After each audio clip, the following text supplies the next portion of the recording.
Y vamos a la primera entrevista de hoy. El contexto, se lo cuento ahora mismo. Los magistrados de la Corte Suprema de Justicia se reunieron ayer para conocer la resolución de la CC, la Corte de Constitucionalidad, que ya les había ordenado declararse en sesión permanente para elegir a quién va a presidir el organismo judicial. No hubo votación y ya casi una veintena de intentos y no ha habido modo. Así que, bueno, les dieron un plazo de 5 días. De eso vamos a platicar con un experto en el tema de derecho, en el tema de jurídico. Me refiero al licenciado Ovidio Orellana. Fue presidente del Colegio de Abogados y exsecretario general de la Corte de Constitucionalidad, entre varias cosas que ha hecho en su vida. Licenciado Orellana, gracias por estar aquí. Buenos días. Gracias, Felipe. Gracias por la invitación nuevamente y a toda la audiencia siempre ahí de Emisoras Unidas. Estoy a sus órdenes. A usted gracias por aceptar nuestra convocatoria, licenciado. Quiero ir muy directo a lo que puede darle vida a esta entrevista en cuanto a sus opiniones. ¿Usted considera que a la CC se le está yendo un poco la mano en ponerle plazos a la Suprema o cree que está bien que lo haga por las condiciones en las que se encuentra el país? ¿Cuál es su opinión? Gracias. Pues mire, yo lo que he podido analizar sobre la base de los hechos que están, digamos, planteados en la vida cotidiana constitucional, yo sí estimo que la actuación de la Corte de Constitucionalidad en la forma en que la ha realizado en esta ocasión no es, digamos, la más apropiada, menos en la forma en que la ha abordado. Es decir, ya incluso hay una intervención de oficio en esta ocasión por parte de la Corte, en la que pues hace ya indicaciones precisas en cuanto a cómo debe proceder la Corte, cuánto tiempo tiene para hacerlo y qué consecuencias tendría. Y dentro de esas consecuencias va una que a mí me llamó mucho la atención, que es la relacionada a prácticamente combinar a la Corte a que si no hace la elección del presidente de la misma en el plazo que se le dijo, ellos podrían ser destituidos. Eso me llamó mucho la atención porque, si bien es cierto, en materia constitucional, un tribunal constitucional que deba ejecutar un amparo provisional tiene esa facultad de poder destituir a algún funcionario o empleado público que no cumpla o que obstaculice el cumplimiento de un amparo provisional. También lo es que la Ley de Amparo, Exhibición Personal y de Constitucionalidad establece en qué casos sí y en qué casos no es posible realizar tal tarea. La Corte, de hecho, en casos anteriores que yo recuerde, ha intervenido en 2 temas en donde se ha destituido a algunas autoridades, que fueron la Comisión Nacional de Energía Eléctrica, que no cumplió con un amparo provisional que se había otorgado en aquel entonces al Procurador de los Derechos Humanos, y otra que fue la de un ministro que tampoco cumplió con el amparo provisional que se había otorgado, entonces se le destituyó. Pero digamos, en esos casos sí, digamos, sí aplica lo que la CC está planteando en este caso particular. Ahí sí. Digamos, en esos casos que le mencioné, pues no había limitación porque están dentro de los que sí se puede y los que no se puede. Pero en este caso, la Corte se atrevió indebida, ilegal e inconstitucionalmente a hacer una combinatoria que no podía hacer. Digamos, ella sí podía combinarla en un escenario, decir, mire, si usted no cumple en este plazo, se le va a certificar para que le inicie un proceso de antejuicio a los magistrados. Sí, eso sí, mire, sí, se le va a iniciar un procedimiento de responsabilidades, sí, eso sí, porque eso es lo que le permite realizar la ley de amparo, pero destituir a magistrados de la Corte Suprema de Justicia no, porque está dentro de las prohibiciones que la misma ley establece. Entonces sí creo que esa decisión de la Corte sí está desafortunada, como también veo desafortunado que lo que le corresponde hacer a la propia Corte lo esté ordenando sin soporte constitucional la propia Corte de Constitucionalidad. ¿A qué me refiero con esto? A que la Constitución Política de la República de Guatemala es clara y dice que en caso de ausencia, o en este caso que no hay presidente electo, pues le corresponde a las vocalías en el orden que establece o que quedaron ellos digamos designados en la Corte Suprema. En ese orden pueden sustituir al presidente temporalmente. Por eso es que empieza con la vocalía primera, y luego si no puede el primero, puede el segundo, el tercero, hasta el 13 magistrado, que dependiendo esas vacancias pues puedan ir supliendo al presidente. Entonces eso lo establece claramente la Constitución. Lo que la Constitución ni ninguna otra ley, ni siquiera la ley 1 judicial establece es el momento específico de la elección. O sea, no dice, mire ustedes, a partir de que hacen la elección, tienen en tal sesión, en la primera sesión, tienen que elegir a su presidente, por ejemplo. Eso no lo dice, no hay ninguna disposición que lo diga. Entonces sí es una atribución propia de la Corte Suprema de Justicia, y cuando me refiero a que es una atribución propia de la Corte Suprema de Justicia es porque la misma Corte de Constitucionalidad, me refiero a la Corte, pero con otros magistrados con anterioridad, establecieron que la elección del presidente de la Corte es una atribución más de la Corte Suprema de Justicia. Y cuando logra decir eso la Corte de Constitucionalidad, digamos, en uno de sus fallos, sucede que eso entra automáticamente dentro de otras prohibiciones que existen, donde ninguna otra autoridad distinta del organismo judicial puede interferir y intervenir en las decisiones de la Corte Suprema de Justicia. Está prohibido, y además de eso también establece las posibilidades de establecer procesos penales contra quien digamos se meta a realizar actos que les correspondan propias a la Corte Suprema de Justicia, de manera tal que yo creo que sí fue desafortunada en esta ocasión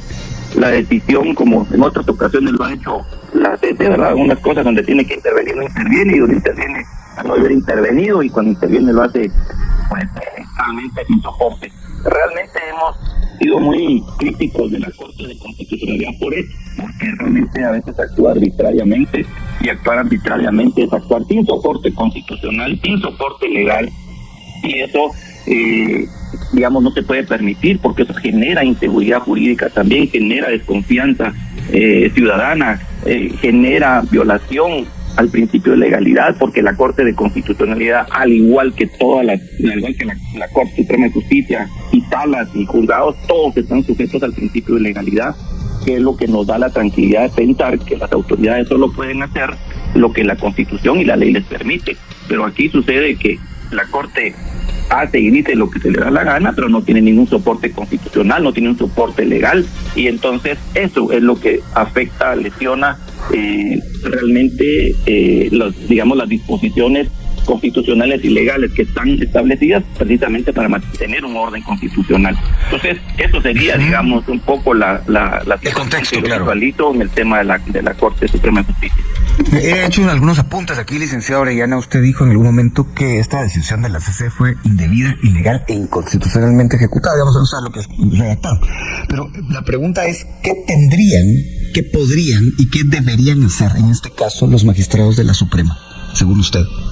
Bueno, la Corte Suprema de Justicia en mi opinión, debe de tener, ellos deberían de tener cierto grado de madurez, cierta sabiduría, cierta ponderación para poder tratar este tema. Realmente la Corte Suprema de Justicia o los magistrados actuales de la Corte Suprema de Justicia deben realmente sentarse a buscar elegir al presidente, pero hacerlo no sobre la base de intereses personales, ni sobre la base de intereses políticos, porque entonces se pierde la teleología de la idea de haber reformado la Constitución para que existieran 5 presidentes de los 13 que están en los 5 años que ellos están. Lo cierto aquí es que ellos debieran de sentarse y hacer a conciencia una elección que les permita a ellos sentirse a ellos mismos tranquilos con la elección que ellos hagan, tratando de escoger al presidente de la Corte Suprema de Justicia que ellos consideren que los puede representar dignamente. O sea, todos tienen esa posibilidad de ser presidentes, pero también tienen que tener claro que no todos pueden serlo, porque solo hay 5 posibilidades de 13 magistrados. O sea, tienen que tener esa claridad y tienen que definir sobre la base de ese criterio técnico que les permita con sabiduría poder decir, bueno, vamos a hacer una elección de quien nosotros consideramos que en este momento podría ser y nos podría representar dignamente, donde ellos se puedan identificar. Si siguen con una línea de los dos grupos que están, nunca van a poder hacerlo. Tienen que ceder, tienen que buscar, tienen que llegar a acuerdos. Solo son 13 magistrados. Ya, por ejemplo, independientemente de la clase de acuerdos a los que lleguen y cómo lo hagan, pues ya tienen ejemplos claros de que, digamos, órganos como el Congreso de la República de Guatemala, que tiene más de 100 gentes metidas ahí, pues llegan a consensos y eligen una junta directiva. ¿Cómo no lo van a poder hacer 13 magistrados? De manera tal que, obviamente, el interés que se está manejando ahí podría ser un interés personal, y si eso sigue así, pues muy difícilmente se ponen de acuerdo en quién pueda ser el próximo presidente o el primer presidente de esta corte, claro, para poder, digamos, empezar con esto. Pero sí se necesita de mucha sabiduría, tienen que dejar de lado intereses partidarios, personales, intereses de cualquier naturaleza, y buscar escoger entre de ellos a quienes ellos consideren que sí podrían representar dignamente a la Corte y no estar entrampados en una situación que a todos nos genera incertidumbre, a todos nos genera inseguridad jurídica, nos genera intranquilidad, zozobra, porque el no existir un presidente de uno de los organismos del Estado en la forma en que tienen que estar, y están con eso de que se reúnen y que no llegan a ningún acuerdo y que viven informando de eso a la Corte de Constitucionalidad, es una zozobra que no debe existir. Tienen que tener un grado de madurez y un grado de responsabilidad que deben ser para elegir al presidente. Yo le pido un momento de paciencia al licenciado Orellana para ir a la pausa. Regresamos para las conclusiones. Con esta charla que se sostiene con el licenciado Ovidio Orellana, expresidente del Colegio de Abogados. Estamos hablando de este tema, que los magistrados de la Corte Suprema se reunieron para conocer la resolución de la CC, que les ha ordenado declararse en sesión permanente. Se declararon, de hecho, para elegir al presidente del organismo judicial. Les dieron 5 días para dilucidar el tema. Ya el licenciado Orellana ha dicho que la CC, según su análisis, ha actuado de manera indebida, ilegal e inconstitucional. La pregunta para usted, licenciado Orellana, para ir ya entrando en la recta final de esta charla, es: ¿qué sucede si los magistrados de la Corte Suprema no cumplen? O sea, ¿qué tendría que ocurrir luego de lo resuelto por la CC? Bueno, si los magistrados de la Corte Suprema de Justicia no cumplen dentro del plazo que les fijó la Corte de Constitucionalidad para la elección del presidente de la Corte Suprema de Justicia, pues digamos que ahí la CC tendría que seguir de oficio, porque de oficio lo está haciendo ahora, tendría que certificarlo conducente para iniciar pues un proceso penal, iniciar primero con el antejuicio, obviamente. Y segundo, si decide la destitución, que es lo que amenazó con esa resolución, entonces resulta innecesario el antejuicio, porque si los destituye de una manera, en mi opinión, inconstitucional, porque no está facultada para eso, pero si fuera ese el escenario que ya lo hizo, pues ojalá que no cumpla la Suprema, y ojalá que la CC ejecute su resolución en ese sentido. Ya quiero ver yo eso.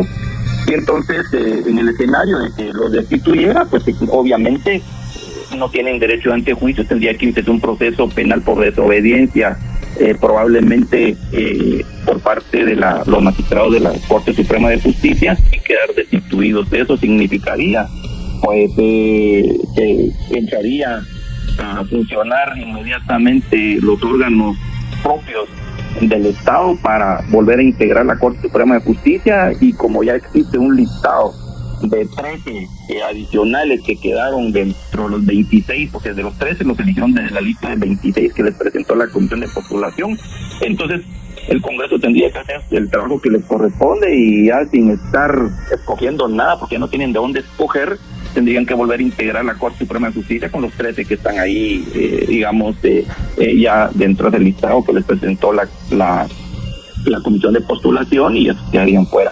Ese sería el escenario supuestamente a tratarse si es que no cumplieran con el amparo provisional, y según la resolución dictada por la Corte de Constitucionalidad, en donde van esa clase de amenazas llamadas combinatorias hacia la Corte Suprema de Justicia. Entonces, esas serían las consecuencias legales que se avecinan o se avecinarían, y que veríamos que realmente la CC tendría el valor de hacerlo, tal como lo amenazó en esa decisión, y yo creo que es un exceso y fuera, digamos, del marco constitucional lo que la Corte Constitucional hizo en hacer esa advertencia que pues tendría que cumplirla si ellos no cumplen en ese plazo. Entonces, ahora, si procediera así, la CC podrían hacer algo, digamos, en el ínterin, los magistrados de la Corte Suprema, o al ser destituidos no hay vuelta atrás.